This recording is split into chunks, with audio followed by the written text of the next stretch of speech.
अगर तुम मैथ्स को देखते ही डर जाते हो या फिर हर बार सोचते हो कि ये सब्जेक्ट मेरे बस की नहीं, तो ये वीडियो तुम्हारे लिए है। क्योंकि क्लास 9 की मैथ्स ना सिर्फ तुम्हारा बेस बनाती है, बल्कि अगर यहाँ पकड़ स्ट्रांग हो गई तो क्लास 10 भी आसान हो जाएगी। मैं हूँ सिद्धार्थ और यह है एस एग्जाम, जहाँ पढ़ाई होती है आसान। आज की वीडियो में बात करेंगे क्लास 9 मैथ्स कैसे पढ़ें, full guide. Mindset and importance. सबसे पहले बात करते हैं माइंडसेट की। मैथ्स एक ऐसा सब्जेक्ट है जहाँ थ्योरी कम होती है और प्रैक्टिस ज़्यादा। यहाँ रट्टा नहीं चलता, समझना पड़ता है। तो अगर तुम्हें लगता है कि मैं मैथ्स में वीक हूँ तो उस थॉट को अभी डिलीट कर दो।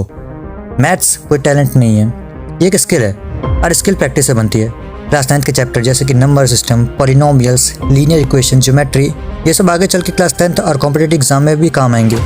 Syllabus breakdown. चलो एक बार सिलेबस को समझते हैं, क्योंकि स्ट्रेटजी तभी बनेगी जब बैटलफील्ड दिख रहा हो।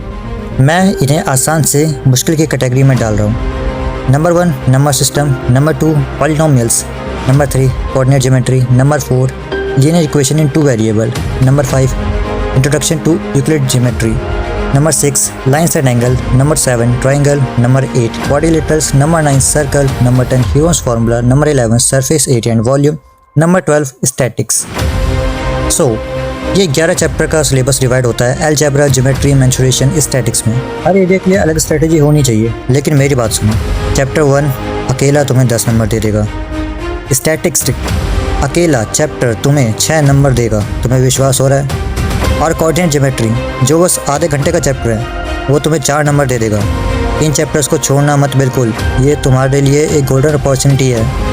पूरा ब्रेकडाउन चाहिए हर चैप्टर का तो कमेंट कर दो, मैं बना दूंगा और तुम्हारा काम बहुत आसान हो जाएगा। Day study routine. तो अब बात करते हैं रोज़ मैथ्स कैसे पढ़ें। 1 घंटा मैथ्स रोज़ पढ़ो। स्टार्ट करो तुम थ्योरी से। थ्योरी करो 10 मिनट के लिए एनसीईआरटी या रेफरेंस बुक, फिर 20 मिनट एग्जाम्पल सॉल्व करो और फिर 30 मिनट क्वेश्चन सॉल्व करो। रिवीजन के लिए कॉपी बनाओ, मिस्टेक कॉपी, जहाँ सिर्फ गलतियाँ लिखो। वो गलत क्वेश्चन जो तुमसे बारी बारी गलत हुए जा रहे हैं या फिर तुम्हें वो समझ कम आते हैं, उन पर पकड़ बनाना जरूरी है। मिस्टेक कॉपी तुम्हारे बहुत काम आएगी लास्ट में भी। इसमें नोट्स भी तुम चाहो तो लिख सकते हो। एक और टिप, एक टॉपिक को सिर्फ एक दिन में ख़त्म मत करना। Divide it over 2-3 days with revision. Book list and resources काफ़ी इंपॉर्टेंट है। रिकमेंडेड बुक एनसीईआरटी, ये तो करनी है, ये तो तुम्हारी बाइबल है, इससे कोई मजाक नहीं, ये पूरी करो तभी आगे बढ़ना। एनसीईआरटी का कोई चैप्टर ख़त्म कर दिया और प्रैक्टिस करने का मन कर रहा है तो RS अग्रवाल उठा लो। ये प्रैक्टिस के लिए बहुत बढ़िया बुक है, तुम्हारे लेवल पे तो ये और काम आएगी। फिर अगर और भी कॉन्सेप्ट में जाना है और अंदर जाना है और डेप्थ में जाना है तो तुम उठा लेना RD शर्मा। ये 3 काम कर लो, तुम्हें कोई भी हरा नहीं सकता मैथ्स में। ऑनलाइन रिसोर्सेज की बात करें तो इस एग्ज़ाम के शॉर्ट आप मोटिवेट करने में कोई कसर नहीं छोड़ने वाले। पढ़ना है तो देयर आर मैनी चैनल्स, और अगर आप चाहो तो मैं तुम्हारे लिए वीडियो बना सकता हूँ। जो चैप्टर चाहिए कमेंट कर दो, मैं उसकी वीडियो बनाने की ट्राई करूँगा ज़रूर। ये सब चीज़ें मिक्स करके एक वीकली स्टडी प्लान बनाओ और इसको फॉलो करो अच्छे से। कॉमन मिस्टेक टू अवॉइड, सिर्फ फार्मूला याद करना ये बहुत बड़ी गलती है। कॉन्सेप्ट समझना बहुत ज़्यादा ज़रूरी है। प्लीज़ कॉन्सेप्ट समझने पे गौर करना। एक ही क्वेश्चन बार बार करना।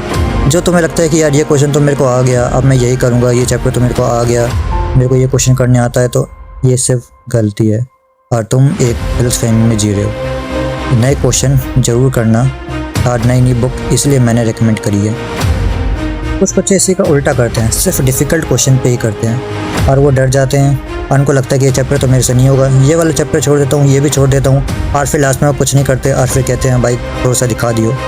सिर्फ डिफ़िकल्ट क्वेश्चन मत करो, ईजी टॉपिक भी बहुत अच्छे से पढ़ो। ईजी टॉपिक तो मतलब तुम्हारे लिए एक अमृत है। ईजी चैप्टर्स भी एग्ज़ाम में सेम मार्क्स देते हैं। इस रिवीजन स्किप करना बिगेस्ट ब्लंडर है। एक ट्रिक, हर विकेट को एक मॉक टेस्ट दे दो टाइमर के साथ, फिर उसको एनालाइज करो। मिस्टेक कॉपी जो हमने बनाई थी, मिस्टेक कॉपी में लिखो। तुम्हें लास्ट में रियलाइज़ होगा कि ये कितना बड़ा तुमने वेपन यूज़ किया था और मेरे को आके थैंक यू कहोगे। एग्ज़ाम टाइम स्ट्रेटजी, जब अब एग्ज़ाम नज़दीक हो तो अब क्या से करें। फर्स्ट वीक पूरे सिलेबस का रिवीजन करो, कॉन्सेप्ट प्लस नोट्स।